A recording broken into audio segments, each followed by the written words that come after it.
بسم الله الرحمن الرحيم. اللهم صل وسلم وبارك على سيدنا محمد. اهلا بكم في قناتي مطبخ تيستي بيتي. ازيكم يا حبايبي، عاملين ايه؟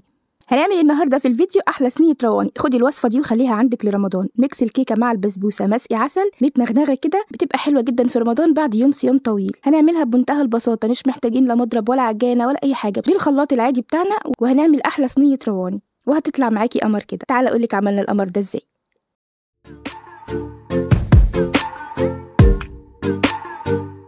في شفشق الخلاط العادي ده خالص هنحط كوبايه سكر، وبنفس الكوبايه دي هناخد كل المقادير. هحط 3 بيضات بدرجه حراره المطبخ، وهحط كوبايه زيت. انا شلت ربع كوبايه زيت وحطيت معلقه سمنه، ممكن انت تحطي كله زيت، ممكن تخلي نصه زيت ونصه سمنه، براحتك خالص. كوبايه زبادي بلدي، وهفضيها في الكوبايه اللي بناخد بيها المقادير عشان نظبط المقادير كلها قد بعضها، وهكمل بقيتها لبن. بيبقى نصها لبن ونصها زبادي. ممكن تحطي المقدار كله زبادي وممكن تحطي المقدار كله لبن عادي جدا، بس الزبادي بتطريها وبتخليها معاكي منغنغه كده. هحط نص كوبايه جوز الهند، وهحط ورقه فانيليا عشان ريحه البيض، واضربي بقى في الخلاط لحد المكونات دي ما تخش في بعضها وتتقل معاكي كده. كل ما بتضربي فيها كل ما بتتقل، تبقى شبه الكريمه شويه. في البوله اللي هعجن فيها بحط كوبايه ونص من الدقيق الابيض العادي اللي هو دي متعدد الاستخدامات، وبحط عليه معلقه كبيره من البيكنج باودر. بتديله كمان رشه ملح، وبمضرب سلك بقى وبتقلبي البيكنج باودر مع الدقيق عشان ما يبقاش مركون في حته ويخلي الكيكه قبه من حته وحته لا. وانزلي بقى بالحاجات اللي ضربناها في شفشق الخلاط على الدقيق. قلبي كويس لحد الدقيق ما يتشرب بكل المكونات السايله دي. وما بحطش دقيق البسبوسه من الاول خالص كده، عشان كتر العجن في دقيق البسبوسه بيخليه يعمل عرق معاكي ويعجن في قلب الكيكه. انا عايزاها تبقى مرمله شبه البسبوسه، فبنحط دقيق البسبوسه بعد ما بنخلص ضرب خالص. بحط كوبايه واحده بس من دقيق البسبوسه، يبقى كوبايه ونص دقيق ابيض، كوبايه واحده بس دقيق بسبوسه، وبنقلب على خفيف كده لحد ما يتشرب بكل المكونات. ما بنعجنش فيها كتير، بتقلبي بشويش كده لحد ما تحسي ان دقيق البسبوسه دخل في بقيه المكونات، وخلاص كده بنوقف. هاتي قالب الكيك بقى اللي هتسوي فيه، والمقادير دي هتطلع مظبوطه معاكي في صينيه مقاس 22. لو عايزاها تطلع معاكي اعلى من كده كمان صغري الصينيه شويه، ودهنيه كويس جدا بالسمنه، بطانيه حلو، وانزلي بخليط الكيك عليه. بدخله في الفرن، بيكون متولع من قبلها وسخن، الشبكه اللي في النص على درجه حراره 180، وبسيبه ساعه الا ربع. بيقعد 45 دقيقه في الفرن، وبتطلع معاكي مستويه من فوق ومن تحت. لو عندك مروحه شغليها، لو مش عندك المروحه اخر ربع ساعه بتفتحي الشوايه عليها من فوق عشان تلون.